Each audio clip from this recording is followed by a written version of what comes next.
Makanya asik. Karena ada signifikan dari masyarakat kita untuk mulai mengadopsi vegan lifestyle. Jadi kita juga harus melihat potensi ini di Indonesia. Saya belum Sudah diakui sebagai salah satu destinasi wisata yang ramah kepada para pelaku vegan lifestyle. Ya, di samping itu, ini kita lihat sendiri hari ini vegan festival luar biasa banget, udah bahkan mecahin rekornya dia sendiri.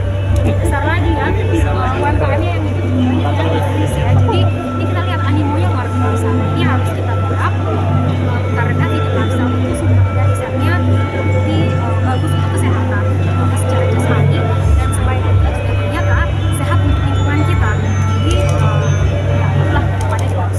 Apa ke depan akan digelar serentak gitu di seluruh daerah di Indonesia? Apanya? Seperti ini. Wah, tergantung Ya, kita sih sudah vegan festival memang sudah ada di seluruh Indonesia sih. Cuma untuk skalanya mungkin lebih besar ya di Surabaya. Sementara terbesar. Iya. Coba bisa bersama vegan festival. Ya, yang pastinya saya sangat ya. Tahun-tahun yang akan datang. Oke, yang pastinya saya melihat vegan festival Indonesia ini saya sangat impress sekali. Ternyata melibatkan banyak UMKM juga. Jadi ini juga akan bisa menumbuhkan para pelaku UMKM. Dan saya harap ini bisa menginspirasi masyarakat Indonesia untuk mulai melirik apa sih vegan lifestyle ini dan mulai mencari tahu manfaat dari vegan lifestyle. Dan selain itu, selain mengadopsi vegan lifestyle juga bisa mulai melihat peluang ekonomi dan inovasi-inovasi ke depannya untuk membuat produk vegan. Kalau perputaran ekonomi dan pengunjung sendiri lewat event terbesar di dunia ini seperti apa?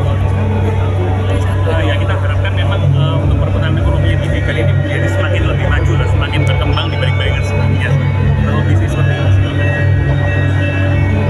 Pesan untuk teman-teman vegan festival 2024. Ya, yang pastinya teman-teman vegan festival tetap semangat, ini acaranya benar banget, dan saya berharap terus tingkatkan inovasi ya, dan yang pastinya kuncinya ada di standarisasi juga. Bagaimana kita bisa membuat produk-produk vegan ke depannya, mendukung produk-produk vegan ke depannya punya standar tertentu yang tidak hanya berkualitas, konsisten kualitasnya, tapi juga bernutrisi. Nah, ini penting sekali untuk masyarakat bisa akhirnya melirik dan mulai menyukai yang Adalah bersih vegan lifestyle. Surabaya dan sekaligus pembina organisasi Indonesia Vegetarian Society Jawa Timur, dan juga Ibu Grace Paradana Harsono selaku pembina organisasi Indonesia Vegetarian Society Jawa Timur, dan tentunya bersama saya di sini ada Ibu Niko Mangkayu selaku PLT Direktur Liga Nasional dan Internasional, dan tentunya seluruh hadirin sekalian. Dan di belakang sana kayak udah ramai sekali, basketnya udah mulai, dan semua pencinta vegan lifestyle di Surabaya yang saya banggakan. Tentunya saya pribadi senang sekali ada berada di acara seperti ini, mewakili Mas Sandi yang kebetulan hari ini beliau masih di Laos, ada tugas penting dari Kementerian Pariwisata yang tidak bisa ditinggalkan. Disclaimer, saya itu belum vegan, tetapi saya mencintai healthy lifestyle. Jadi sebetulnya saya cukup sering mengkonsumsi produk-produk vegan. Banyak yang enak-enak, yang produk buatan lokal. Nah, cuma saya juga mau cerita, adik saya yang perempuan paling kecil, namanya Clarissa, dia sudah beberapa tahun belakangan ini vegan. Ada alasannya. Luar biasa, saya melihat dia makan itu gak gampang sebenarnya, apalagi kalau lagi makan keluarga, dia sendirian vegan itu susah. Tapi dia konsisten. Jadi ada ceritanya, awalnya tuh dia kolesterol tinggi sampai 300 ya, padahal masih muda kan, jauh di bawah saya umurnya. Terus lalu dia mencoba vegan lifestyle, akhirnya tanpa harus pakai obat dia bisa turun ke 210. Nah, ini testimoni sungguhnya dari adik saya. Saya bukan dokter, jadi jangan langsung ditiru gitu ya, cuman ini betul-betul saya melihat nyata bagaimana vegan lifestyle itu ternyata berpengaruh bagi kesehatan kita bersama. berapa puluh tahun yang lalu, kalau bicara vegan, itu ada dua. Biasanya karena kepercayaan atau agama, dan yang kedua itu lebih ke arah animal rights.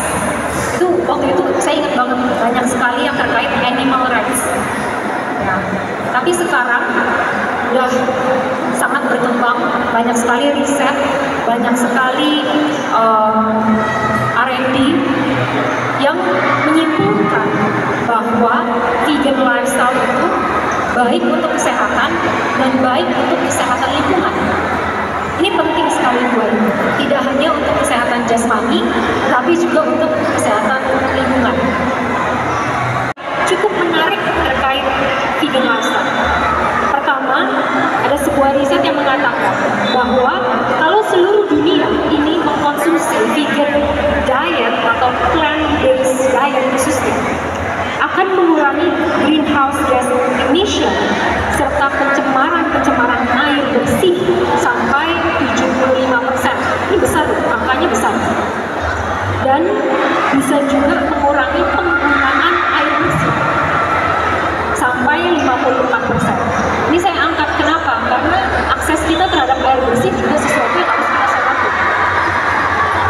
Yang kedua, ada sekitar 1-3% populasi dunia yang sekarang sudah mengadopsi vegan lifestyle. Ini belum ada spesifik angkanya, tapi kisarannya 1-3%, dan ini akan terus bertambah. Bahkan diprediksi akan meningkat per tahunnya 6,2% selama 10 tahun ke depan. Yang ketiga, ada peluang, ini saya sebut di sini, ada peluang vegan economy untuk Indonesia yang kita bisa garap bersama. Bali dalam beberapa pemberitaan itu sudah menjadi destinasi wisata yang dianggap sangat ramah terhadap vegan lifestyle. Jadi sudah sangat dikenal di mana-mana. Nah, di samping itu kita juga melihat di Indonesia sudah mulai meningkat yang namanya vegan lifestyle, dan di dunia pun juga karena pandemi COVID-19, kalau kita bicara wellness tourism itu juga mulai meningkat. Nah, jadi ini ada peluang begitu besar untuk Indonesia menggarap yang namanya vegan economy untuk ke depan. Nah, Bapak Ibu sekalian, tentunya saya sangat senang sekali. Salah satu cara untuk berpromosi vegan lifestyle ini adalah dengan acara seperti ini. Acara festival yang tadi dikatakan salah satu terbesar ya Pak ya, di dunia bahkan. Jadi saya tanya, kali ini lebih besar nggak dari rekornya? Lebih besar. Jadi artinya ini impact-nya akan lebih luas lagi kepada masyarakat. Semoga ini bisa terus menggaungkan bagaimana manfaatnya vegan lifestyle untuk tidak hanya masyarakat Surabaya, tapi untuk Indonesia, bahkan untuk dunia. Mungkin begitu dari saya, semoga vegan lifestyle. Dengan ini, rasanya sudah acara Vegan Festival terbesar di dunia tahun 2024 bersama Vegan Festival Vegan Around the World resmi dibuka.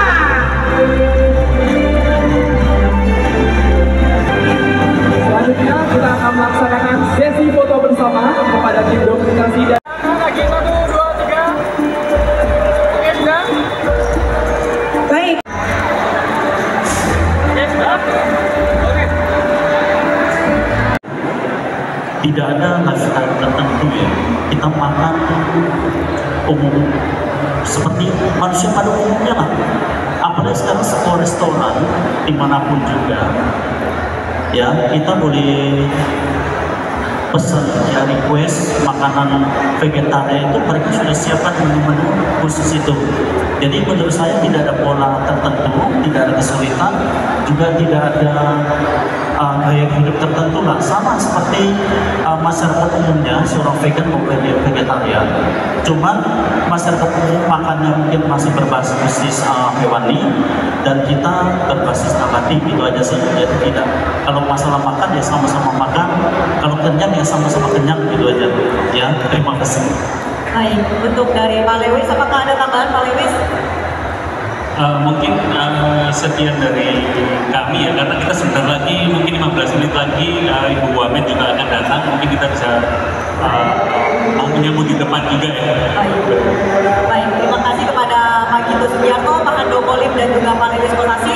Semoga kepada para pers atau para media partner yang telah memberikan pertanyaan bisa terjawab ya. Dan nanti untuk selanjutnya, baik, terima kasih Bapak. Untuk selanjutnya kami persilakan dengan Bapak.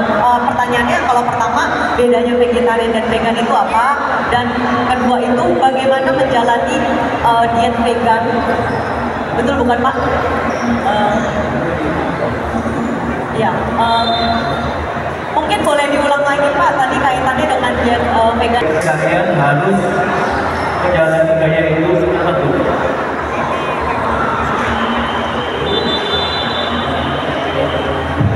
Baik, terima kasih. Saya mencoba menjawab ya. Yang pertama mengenai vegan dan vegetarian.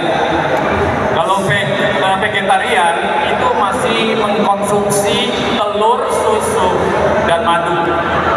Tapi kalau vegan, ketiga ini sudah tidak ada. Jadi hanya makan karbo, sayur mayur, tahu, tempe, murni.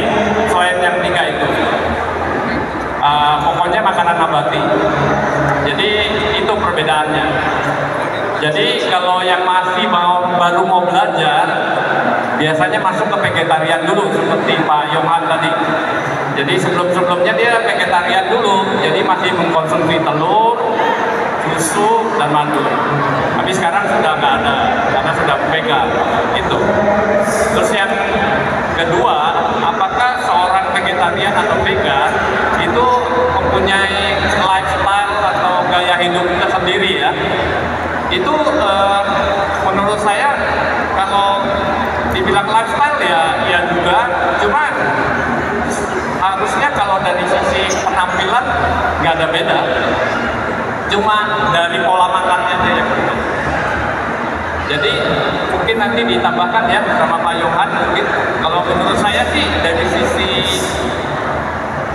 kebiasaan atau gaya hidup itu tergantung. Mengarang, tapi kita juga sendiri sudah mendapatkan 2 penghargaan, yaitu adalah yang tahun lalu adalah MURI dan juga Lembaga Prestasi Indonesia Dunia. Mungkin begitu ya. Baik, Ya. terima kasih. Apakah sudah cukup menjawab Bapak? Sudah cukup menjawab ya. Baik, terima kasih Pak Lewi atas jawabannya. Dan pertanyaan terakhir kami undang kepada Bapak yang bersangkutan.